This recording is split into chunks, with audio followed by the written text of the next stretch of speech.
Hello, my friends. Did you know there is a scientist whose notebooks are still dangerous to touch more than 100 years after her death? Even today, in Paris, people who want to read her papers must wear protective equipment and sign documents warning them about radiation. Some people say she changed the future of science forever. Others say her discoveries were so dangerous that humanity still lives with the consequences today. And the woman at the center of this mystery was named Marie Curie. This story will help your English. Before we begin, comment ready if you want to learn English through one of the most unbelievable true stories in history. And if you enjoy calm and powerful stories like this, subscribe for more. There was once a little girl born in Warsaw, Poland, in the year 1867. Her name was Maria Skłodowska. At that time, Poland was not truly free. The Russian Empire controlled the country. In schools, children were forced to speak Russian instead of Polish. Even learning Polish history was dangerous. Maria's father was a teacher of mathematics and physics. Physics is the science that studies matter, energy, and how the universe works. But the Russian authorities did not trust him. He lost his position, and the family slowly became poor. Still, inside their small apartment, there was something magical: glass tubes, metal instruments, old scientific tools. Her father kept them locked in cabinets, but young Maria stared at them with endless curiosity. Curiosity means a strong desire to understand something. She wanted to know how the world worked, why light moved, why heat existed, why matter behaved the way it did. And very quickly, people realized she was different. She learned to read at the age of 4. She remembered almost everything she studied. Teachers asked questions, and Maria answered calmly, correctly, almost perfectly every time. But then came the Great Wall standing in front of her future. Women could not attend university in Warsaw. Imagine hearing this. You are intelligent enough, you are hard-working enough, but you cannot enter because you are a woman. For Maria, this was painful. But then, something secret began happening in Warsaw. Groups of young women started meeting in hidden rooms and private homes. They created what became known as the floating university. Floating because it constantly moved from place to place to avoid the Russian police. One week, classes happened in a kitchen. The next week, in a dark apartment upstairs. Sometimes students whispered instead of speaking normally because they feared being discovered. Can you imagine that? Young women risking arrest simply to study science and literature. And inside those hidden rooms, Maria's dream continued growing stronger. But she still needed money. So Maria and her older sister Bronya made a serious agreement. Maria would work for years as a governess. A governess is a woman who lives with a family and teaches children privately. She would send money to Paris so Bronya could study medicine. Then later, Bronya would help Maria come to France and attend university herself. It sounded simple, but in reality, it demanded sacrifice. Sacrifice means giving up something important for a greater purpose. For 5 long years, Maria lived far away from home, teaching wealthy children while her own dreams waited silently in the background. During the day, she taught lessons politely, but at night, she studied alone. Mathematics, physics, chemistry. Chemistry is the science of substances and how materials change. Sometimes the house was silent except for the sound of pages turning in the darkness. Here is the surprise. Even while working exhausting jobs, Maria continued teaching herself at an incredibly high level. She refused to let her mind become small. And finally, in 1891, at the age of 24, she boarded a train to Paris. That moment changed history forever. Paris was unlike anything she had ever seen before. The streets were crowded. The universities were famous. Scientists from across Europe came there to study and work. And most importantly, the Sorbonne accepted women. When Maria arrived, she quietly changed her name from the Polish Maria to the French Marie. Not because she wanted to erase her past, but because she was stepping into a completely new chapter of life. However, Paris was not the beautiful dream many people imagine. Marie lived in a tiny freezing room near the university. There was no heating. In winter, she could see her own breath inside the room. Sometimes water froze overnight beside her bed. She had almost no money for food. Some days she survived on only bread, tea, and a little chocolate. And sometimes she fainted from hunger during lectures. Signature scene, #1. Imagine a young woman sitting alone beneath dim light in a frozen Paris room. Outside, snow falls quietly across the rooftops. Inside, her fingers are numb from cold. Her stomach aches from hunger. But her notebooks remain open, page after page, equation after equation. Because she believed knowledge could change her destiny. That image stayed with many people later in history. A poor student, cold and exhausted, yet mentally stronger than almost anyone around her, and all that work produced extraordinary results. In 1893, Marie graduated first in her physics class. 1 year later, she earned another degree in mathematics. Again, she finished near the very top, but the world was preparing something even bigger for her. One day, Marie met a quiet scientist named Pierre Curie. Pierre was thoughtful, calm, and deeply intelligent. Unlike many people at the time, he respected Marie completely as an equal scientist. They spent hours discussing experiments, ideas, energy, and the mysteries of nature. Slowly, science became friendship, and friendship became love. In 1895, they married. Marie did not wear an expensive white wedding dress. Instead, she chose a practical dark blue dress she could continue wearing in the laboratory afterward. That detail tells us something important about her personality. She cared more about discovery than appearance. Together, Marie and Pierre began working in a small laboratory in Paris. But calling it a laboratory almost sounds too generous. The roof leaked. The air was damp. Summer made it unbearably hot. Winter made it painfully cold. Yet, inside that uncomfortable building, one of the greatest scientific discoveries in history was about to happen. At that time, another scientist named Henri Becquerel had discovered mysterious invisible rays coming from certain materials. Nobody fully understood what these rays were, but Marie became fascinated. She decided to investigate further.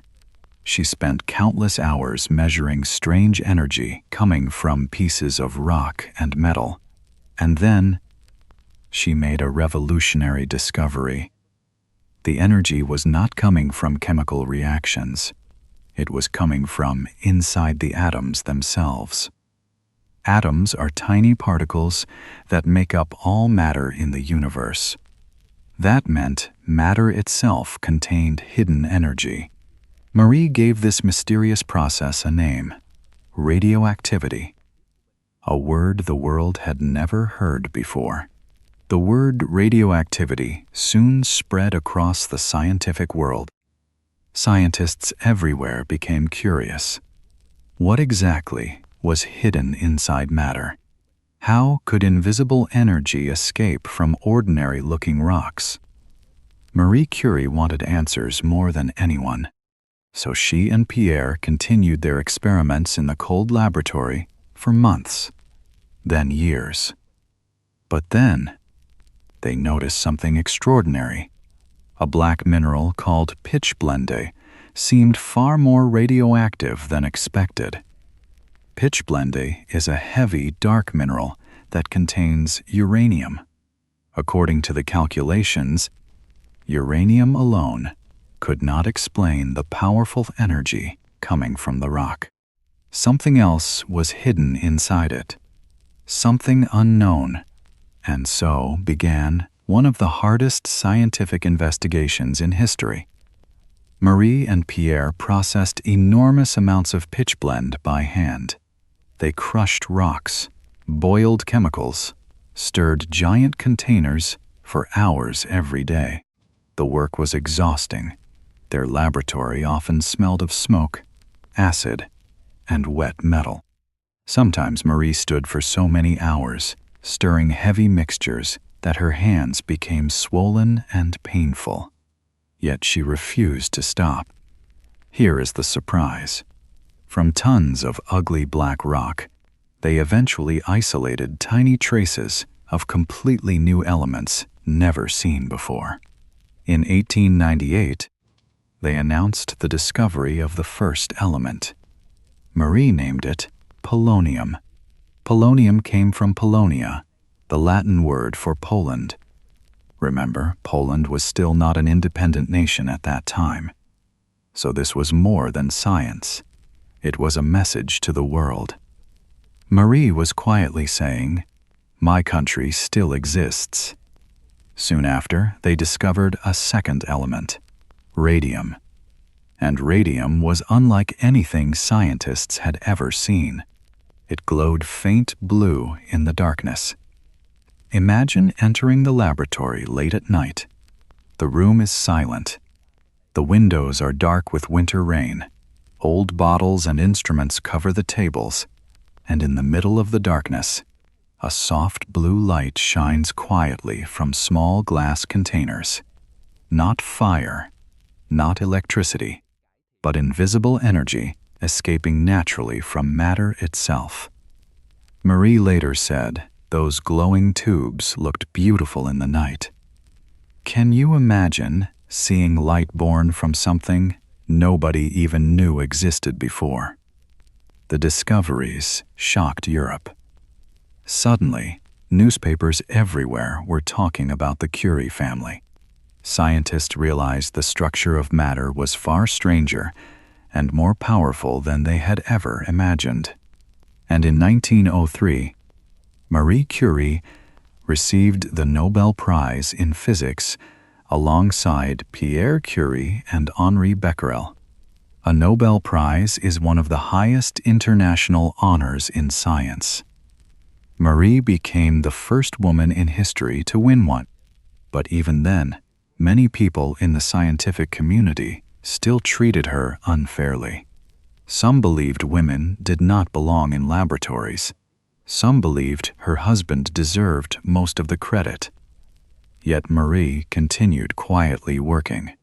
She focused on evidence, on experiments, on truth, not on public opinion. If you were alive during that time, do you think society accepted women scientists fairly? Comment yes or no. And if Marie Curie's determination inspires you, press. Like so, more people can discover this story too. Then, in 1906, tragedy suddenly arrived. Pierre Curie was crossing a busy Paris street during heavy rain. The road was slippery. Carriages moved loudly through the crowded city. And in one terrible moment, Pierre was struck by a large horse-drawn carriage. He died instantly. Marie was devastated.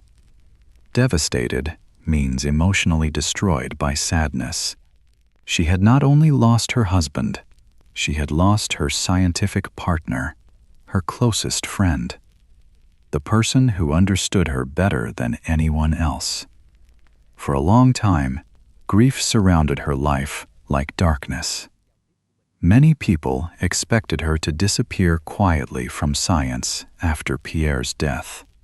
But Marie Curie did something remarkable. The University of Paris offered her Pierre's teaching position, and she accepted. That decision changed history again, because Marie Curie became the first woman ever to teach as a professor at the Sorbonne. On the first day of her lecture, crowds filled the room. Students, journalists, curious visitors. Everyone wanted to witness the historic moment. Marie entered calmly, opened her notes, and began teaching from the exact sentence where Pierre's final lecture had ended. The room became completely silent. That moment showed the world something powerful. Grief had not broken her. She kept moving forward, and then, in 1911, she achieved something no scientist had ever done before. Marie Curie won a second Nobel Prize, this time in chemistry. She became the only person in history to win Nobel Prizes in two completely different sciences. Even today, very few scientists have achieved anything close to this. But strangely, discrimination still followed her. The French Academy of Sciences refused to accept her as a member. She lost the vote by a single vote, largely because she was a woman. Can you imagine that? One of the greatest scientists alive rejected because of gender. Yet Marie continued working anyway. During World War I, she turned her attention toward helping wounded soldiers. She created mobile X-ray vehicles called Little Curies. X-rays are invisible, rays used to photograph the inside of the body. These vehicles traveled near battlefields, so doctors could quickly locate broken bones and bullets inside injured soldiers. Marie herself drove many of these vehicles.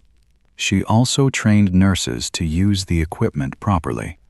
It is estimated that more than 1 million soldiers received medical help because of her wartime work. But sadly, the same radiation Marie spent decades studying slowly damaged her body. At that time, scientists did not fully understand how dangerous long-term radiation exposure could be. Marie often carried radioactive materials in her pockets. She handled them directly with her bare hands. The glowing radium she once admired so much was silently harming her. In 1934, Marie Curie died at the age of 66. The cause was aplastic anemia. Aplastic anemia is a disease where the body can no longer produce enough healthy blood cells. It was caused by years of radiation exposure. Even today, her notebooks remain radioactive. Scientists still store them in special lead-lined boxes. Lead-lined means protected by thick lead metal that blocks radiation. People handling the notebooks wear protective clothing even now. Think about that for a moment. More than a century later, the energy connected to her work still exists. And somewhere on the periodic table of elements, polonium permanently carries the name of her homeland, a country that was once erased from maps, but never erased from her heart. And so, my friends, the story of Marie Curie comes quietly to its end. She grew up in a world that constantly told her no. No university, no opportunity, no equality. But she continued anyway. She studied in secret rooms, worked in frozen apartments, spent years doing invisible work before the world finally understood what she had created. And perhaps that is why her story still matters so deeply today. Because many people are also doing invisible work right now. Maybe you are learning English quietly after work. Maybe progress feels slow. Maybe nobody notices your effort yet. But every new word you understand, every sentence you remember, every story you finish listening to, that is your own small light growing stronger. Marie Curie spent years creating light nobody could yet see. And one day, the entire world noticed. So keep learning slowly. Keep moving steadily. Keep believing in your quiet progress. I wish you peace and success, my friend, and never stop learning. Lessons. Great progress often begins quietly, before the world notices it. Determination can break doors that society tries to keep closed. Small daily effort becomes powerful over time. If Marie Curie's story inspired you, subscribe for more English stories like this. And comment below. Which was more powerful in her life? A. Her scientific discoveries, or B. Her determination to continue despite rejection and loss? I would truly love to hear your opinion.